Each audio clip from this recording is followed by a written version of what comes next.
Ventricular tachycardia, ablation versus escalation of antiarrhythmic drugs.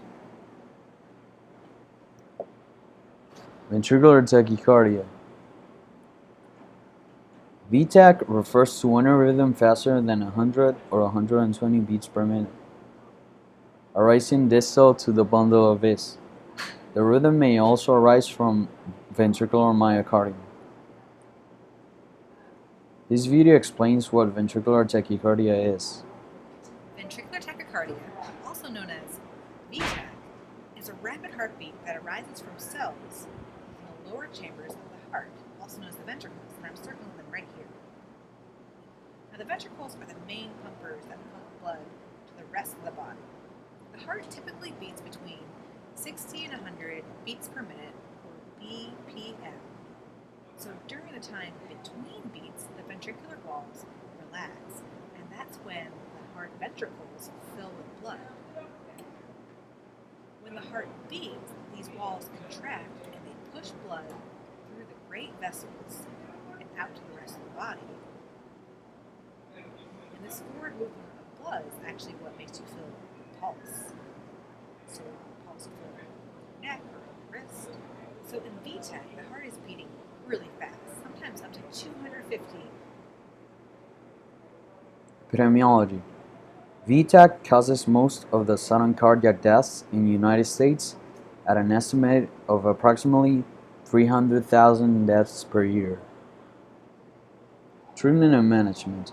Recurrent VTAC is a common problem amongst patients who have ischemic cardiomyopathy with placement of an ICD and is usually managed with antiarrhythmic drugs, most commonly amiodarone. Catheter ablation may also be used in patients with VTAC. Catheter ablation versus antiarrhythmic drugs. ICDs are implanted in more than 100,000 patients annually in the United States after a myocardial infarction. Of these patients, 15% are initially treated with AAD therapy. If ventricular tachycardia recurs, despite AAD therapy, clinicians and patients must choose either catheter ablation or an escalation in drug therapy. Here's a video explaining the process of catheter ablation.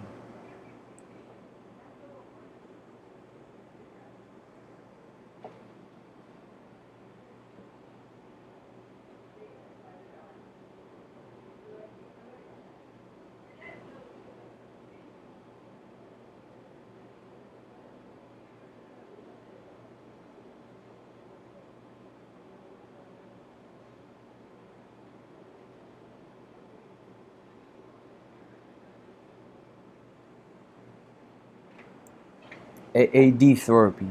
Randomized trials have shown that AAD therapy can reduce recurrent episodes of VTAC in patients with ICDs. The rate of recurrent VTAC was 15 to 44% lower amongst patients receiving sotalol.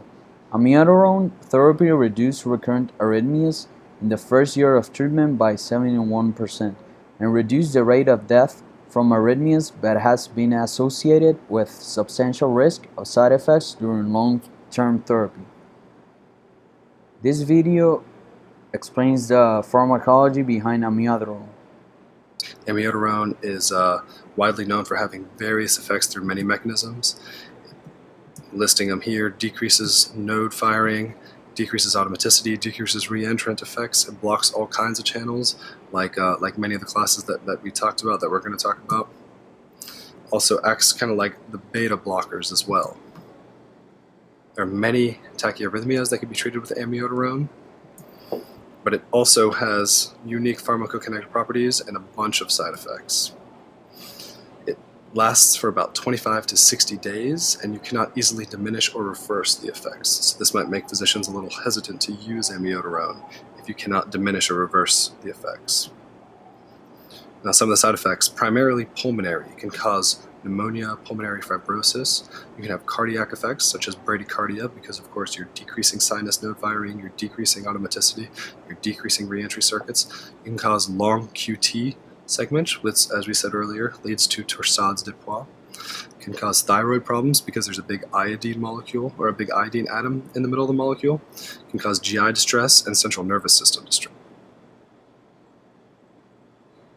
In 2010, INIC reported a total of 15,000 deaths were attributed to cardiac arrhythmias. In Ecuador, the general approach to treatment of ventricular tachycardia is AAD therapy. The VANISH trial was a multi-center randomized controlled trial that was conducted at 22 tertiary referral centers, where catheter ablation of VTAC was routinely performed. The centers were in Canada, Europe, the United States, and Australia. Analyzing the results of the study, I believe catheter ablation should be performed after recurrent VTAC because AAD escalation therapy causes more frequent treatment-attributed adverse effects. Thank you.